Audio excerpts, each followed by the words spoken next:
Bienvenue dans la pensée du jour. S'élever au-dessus d'une vie ratée.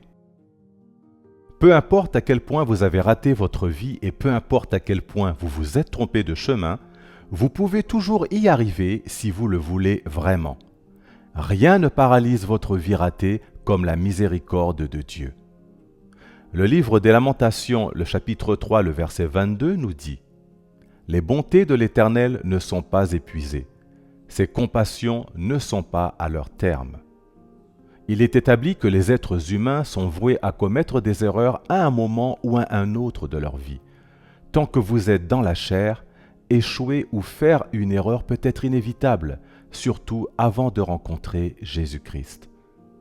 La vérité est qu'il n'y a pas d'homme parfait, ni de femme parfaite sur terre, d'après le livre de l'Ecclésiaste, le chapitre 7, le verset 20. Tout le monde sur terre s'efforce d'atteindre la perfection, jusqu'à ce que nous rencontrions Jésus-Christ face à face. Néanmoins, le fait que personne ne soit parfait sur terre n'est jamais une permission pour vivre de manière insouciante, car une vie insouciante peut ruiner votre vie et votre destinée. L'essentiel est de ne pas se tuer parce qu'on a fait une erreur dans le passé, de ne pas mettre fin à sa vie parce qu'on s'est trompé dans le passé. Décidez de vous relever. Comprenez ceci. Peu importe à quel point vous vous êtes trompé et vous avez raté le coche, vous pouvez encore y arriver si vous le voulez vraiment. Peu importe à quel point vous êtes allé dans la mauvaise direction, un demi-tour est possible. Il ne sert à rien de pleurer sur le lait renversé. Ne vous lamentez pas sur ce que vous ne pouvez pas amender. Si ce n'est pas amendable, ce n'est pas lamentable. Relevez-vous et allez de l'avant. Mon conseil est de demander la miséricorde de Dieu pour effacer votre gâchis et vos erreurs. Parce que rien ne paralyse votre vie ratée comme la miséricorde de Dieu. D'après l'Épître aux Hébreux, le chapitre 4, le verset 16. Ensuite, prenez consciemment la décision de ne jamais laisser vos erreurs passées vous empêcher d'avancer. Et décidez de ne plus répéter ces erreurs. Décidez d'attirer la présence et la compagnie de Dieu en conservant un caractère intègre et de qualité, car la présence de Dieu est le lieu de naissance de votre destinée. Dieu a été attiré par Joseph en raison de la fréquence de son caractère intègre.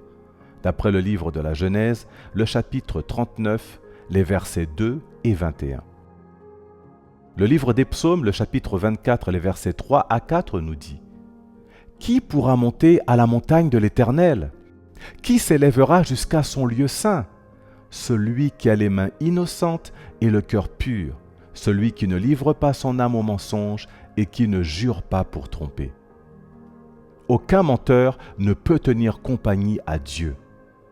Aucun voleur ne peut tenir compagnie à Dieu. » Le livre d'Ésaïe, le chapitre 59, les versets 1 à 3 nous dit « Non, la main de l'Éternel n'est pas trop courte pour sauver, ni son oreille trop dure pour entendre. Mais ce sont vos crimes qui mettent une séparation entre vous et votre Dieu. Ce sont vos péchés qui vous cachent sa face et l'empêchent de vous écouter. Car vos mains sont souillées de sang et vos doigts de crime. Vos lèvres profèrent le mensonge, votre langue fait entendre l'iniquité. Mentir, c'est mourir. Le mensonge est l'ennemi des moyens de subsistance. Mentir, c'est mourir.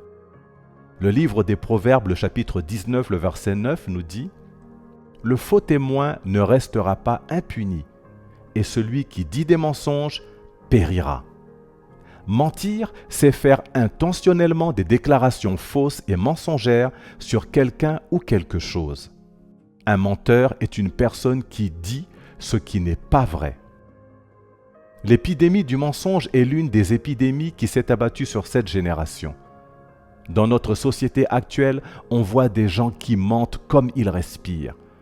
Un adulte mature qui ment comme s'il était sous l'emprise d'un mauvais sort. Il y a quelque temps, j'étais dans un aéroport en train d'essayer d'embarquer sur un vol. Et un homme qui se trouvait également à l'aéroport dans le même but répondait à un appel téléphonique. Et la chose suivante que j'ai entendue de sa bouche était Je suis à Lagos maintenant, alors que nous étions à l'aéroport d'Abuja. Quelle tromperie! Et je me suis dit, et si l'avion dans lequel il s'apprêtait à monter s'écrasait et qu'il mourrait? C'est-à-dire qu'il a menti peu de temps avant de mourir. Quelle voie rapide vers les flammes de l'enfer! Ananias et Saphira sont morts et sont allés en enfer en un seul jour sur la base du mensonge et de la tromperie. Ce qui a tué Ananias et Saphira, ce n'est pas une sorcière ou une balle perdue, mais un petit mensonge. D'après le livre des Actes, le chapitre 5, les versets 1 à 10. En réalité, aux yeux de Dieu, il n'y a pas de petit ou de grand mensonge. Un mensonge est un mensonge, qu'il soit dit le 1er avril ou à n'importe quel autre moment. Certaines personnes ont même tendance à plaisanter avec un mensonge. Lorsque vous leur demandez pourquoi ils ont menti, ils vous répondent « Je plaisantais ». Quelle blague infernale! Tout ce que vous dites et qui peut vous conduire au feu de l'enfer est-il encore une plaisanterie? Il n'y a pas de destinée pour celui qui n'est pas sincère. Il n'y a pas d'avenir dans le mensonge et il n'y a pas de perspective pour celui qui est perverti. Le livre des Proverbes, le chapitre 12, le verset 19 nous dit « La lèvre véridique est affermie pour toujours, mais la langue fausse ne subsiste qu'un instant. » Mentir, ce n'est pas seulement faire une déclaration qui est fausse, c'est aussi vivre une vie qui n'est pas vraie. C'est vivre une fausse vie. La tragédie, c'est qu'il y a tellement de fausseté et de mensonges dans notre génération aujourd'hui. Il y a la fausseté, ou le mensonge de parties du corps supplémentaires, soit derrière dans les régions inférieures, soit devant dans la région supérieure. J'ai entendu l'histoire d'une femme qui s'était fait poser des implants mammaires, une chirurgie plastique constructive pour faire grossir ses seins. Un jour, alors qu'elle se trouvait dans un avion, le faux sein a explosé comme une bombe sous l'effet de la pression de la cabine. Quelle vie de mensonge! Il existe aujourd'hui des personnes qui ont été admises dans des établissements d'enseignement supérieur grâce au certificat d'autres personnes. Qu'en est-il de la personne qui a réduit son âge pour obtenir un emploi? Qu'en est-il de ceux qui ont transformé leur visage avec toutes sortes de couleurs au nom du maquillage? Ils se sont presque transformés en carnaval de village, à l'opposé de la façon dont Dieu les a créés. Que dire de l'homme qui a épousé une femme et qui a refusé de lui dire avant le mariage qu'il était impuissant ou qu'il avait déjà eu un enfant avec une autre femme?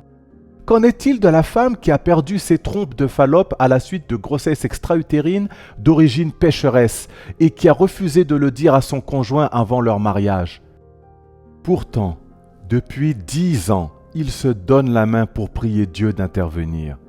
Ils ont même continué à jeûner ensemble, faisant confiance à Dieu pour le fruit des entrailles. Mais elle a caché la vérité à son mari. Quel mensonge démoniaque! Pour certaines personnes, la seule chose qui est vraie à leur sujet est qu'il n'y a pas de vérité à leur sujet. Et pour certains, le nom qu'ils portent est aussi un mensonge. Bien-aimés, il n'y a pas de destinée pour ceux qui ne sont pas sincères. Il n'y a pas d'avenir dans le mensonge et il ne peut y avoir de perspective pour ceux qui sont pervertis. Évitez le style de vie du mensonge comme vous éviteriez le cancer. Confessez et repentez-vous de tout style de vie mensonger que vous avez pratiqué dans le passé ou que vous pratiquez actuellement. Soyez satisfaits, ne vous efforcez pas d'être ce que vous n'êtes pas. Vous devez réaliser que tout ce que Dieu ne vous a pas donné, vous n'en avez pas besoin. Aujourd'hui, je prends autorité sur l'esprit de fausseté, de mensonge ou de tromperie dans la vie des individus, dans notre société et parmi les croyants au nom de Jésus. Voici les tâches à accomplir.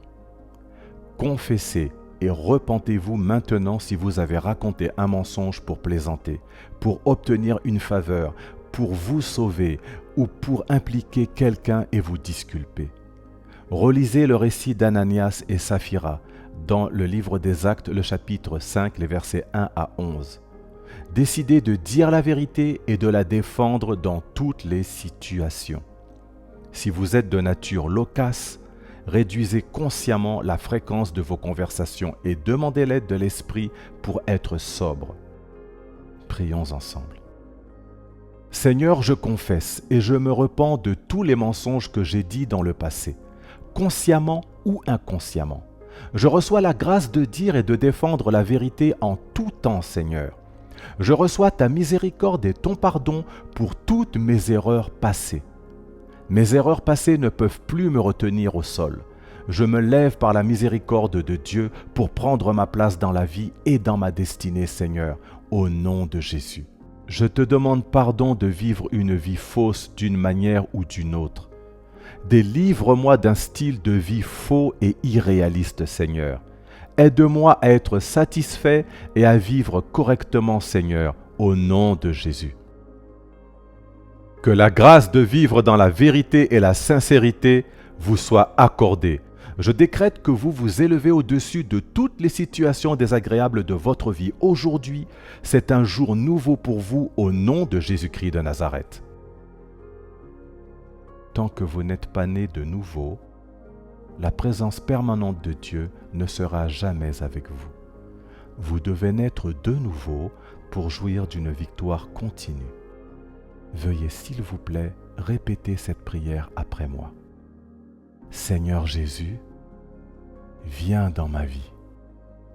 Je t'accepte comme mon Seigneur et mon Sauveur personnel.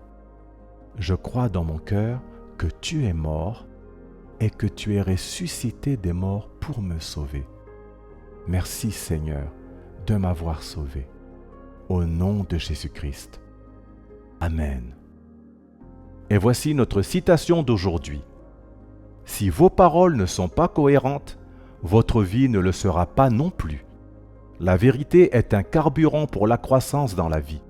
Si vous tombez, assurez-vous d'atterrir sur le dos, car si vous pouvez regarder vers le haut, vous vous relèverez. Que Dieu vous bénisse.